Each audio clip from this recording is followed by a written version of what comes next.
Hello everyone, Brad here again. Today I want to go over some things with how equilibrium moisture content in wood varies with temperature and humidity. I see a lot of people get a little confused on this subject, so I want to go over and show you how to do this. The biggest thing is to get you a thermometer, hygrometer unit. This one works great. And we'll go over how you can use a chart like this and you can determine how your wood is going to react to that. Okay, here's a psychometric style chart that I created based on theoretical formulas. So it's not perfect because the real data is based on actual experimental data, but this is really very close. It illustrates the point. But on this chart here, you can see on the x-axis, we have the temperature in 5-degree increments. On the y-axis, here is your equilibrium moisture content, which we'll call EMC for short. Then the dark lines are your relative humidity. So it goes in 10% increments there. So let's take an example. Say you've got a shop outside, detached garage. Say it's wintertime, it's 50 degrees, you're at 40% relative humidity. So we're right here at this point right here. So that's roughly 7.9 EMC. So that's not bad. Okay, say summertime, you've got a dehumidifier that you run, and so you're able to keep that relative humidity constant. So we'll follow this line over till we hit 80 degrees. So it's a hot day. So here we are at this point.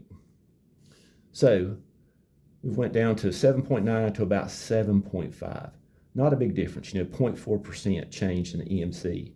So if you calculate the shrinkage on that, I found a really nice website for Oregon State University. I'll put a link in the description, but just as an example, an 8-inch wide walnut board that's flat sawn, if moisture content changes by 0.4%, it would, in this case, it's decreased, so it would shrink by only 0.009 inches. That's a little bit more than a thickness of 2 pieces of copy paper. So not a large difference.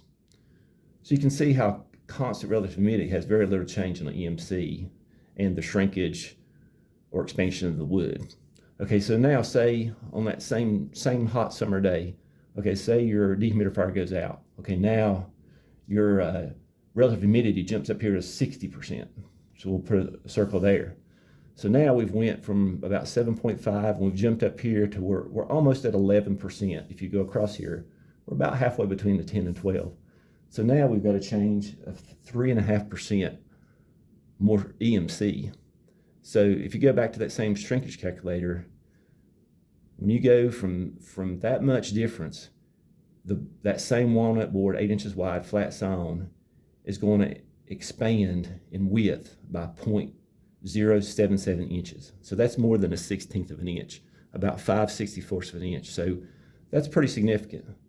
So you can see how a constant temperature, but change in a relative humidity is where all your increase in your EMC of your lumber will be. You have very little change with constant relative humidity across the temperature range. If you notice here, as you get very hot, like kiln temperatures, that's why kilns operate at a higher temperature, because when you get out here, and even here, the reason that this is dropping is because at higher temperatures, the air can hold more water vapor.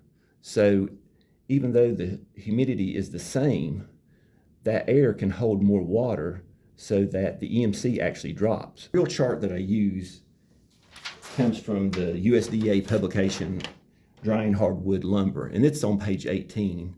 And it looks like this. And again, this is based off experimental data.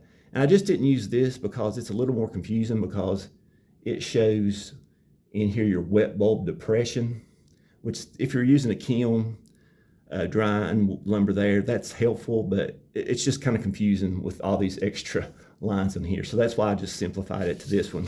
It makes it a little bit more clear what's happening. I hope this takes the mystery out of temperature, humidity, and equilibrium moisture content of wood for you.